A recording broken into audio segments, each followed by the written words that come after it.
एक बड़ी खबर इस वक्त आ रही है। गृह मंत्रालय ने एक एडवाइजरी जारी की है आईएसआईएस को लेकर, और ये बड़ी एडवाइजरी है। सभी राज्यों को हाई अलर्ट कर दिया गया है, हाई अलर्ट पर रहने को कहा गया है। आईएसआईएस के हमले का खतरा जताया गया है गृह मंत्रालय की तरफ से। भारत पर आईएसआईएस का खतरा है, नौजवानों को मोहरा बना सकती है आईएसआईएस, क्योंकि भारतीय नौजवानों का झुकाव भी आईएसआईएस की तरफ देखा गया है। दूतावासों को भी अलर्ट जारी कर दिया गया है, सभी राज्यों को हाई अलर्ट पर रहने के लिए कह दिया गया है। और ये एडवाइजरी आई है गृह मंत्रालय की तरफ से, साफ तौर पर कहा है कि आपको अलर्ट रहना है, बेहद सतर्क रहना है। भारत पर आईएसआईएस के हमले का खतरा बना हुआ है और वो नौजवानों को अपना मोहरा बनाकर इन हमलों को अंजाम दे सकती है आईएसआईएस। इसीलिए आपको अलर्ट पर रहना है और दूतावासों को भी अलर्ट जारी किया गया है कि उन्हें भी सावधान रहने की यहाँ पर ज़रूरत है। तो गृह मंत्रालय की तरफ से एक बड़ी एडवाइजरी जारी की गई है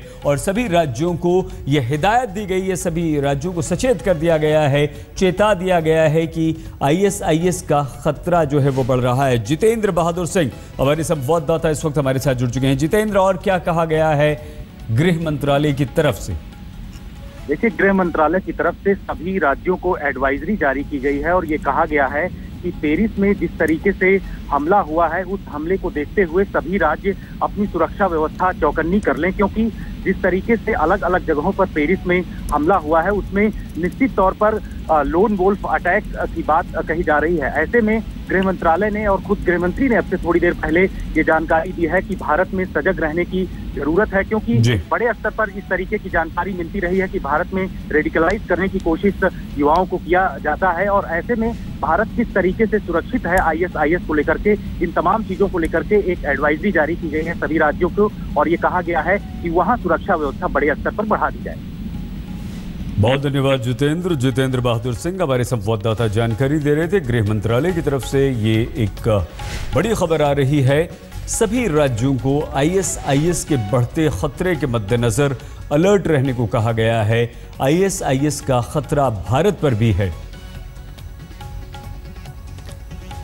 इसके अलावा दूतावासों को भी ये कहा गया है कि उन्हें भी अलर्ट पर रहना है।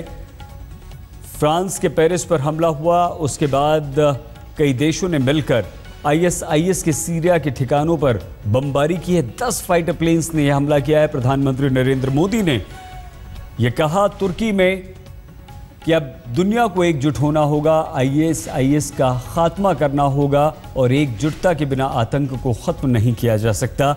और आईएसआईएस के निशाने पर अब भारत भी आया है और भारत में कई नौजवानों का रुझाव और झुकाव देखा गया है आईएसआईएस की तरफ। कश्मीर में जुमे की नमाज के बाद पिछले कई दिनों से आईएसआईएस के झंडे लहराते युवा नजर आते हैं और उसके अलावा महाराष्ट्र के 4 युवक भी सीरिया गए थे आईएसआईएस के गैंग में शामिल होने, आईएसआईएस की तरफ से लड़ाई लड़ने। और आईएसआईएस का एक सेल यहां भी काम कर रहा है जो युवाओं को वर्गलाने का काम कर रहा है और एक भर्ती अभियान भी आईएसआईएस ने गुप्त तौर पर चला रखा है।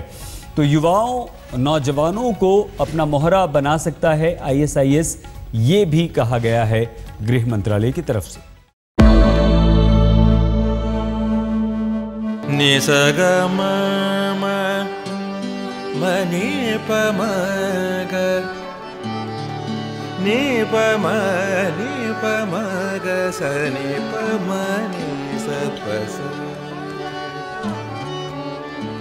जहाँ तक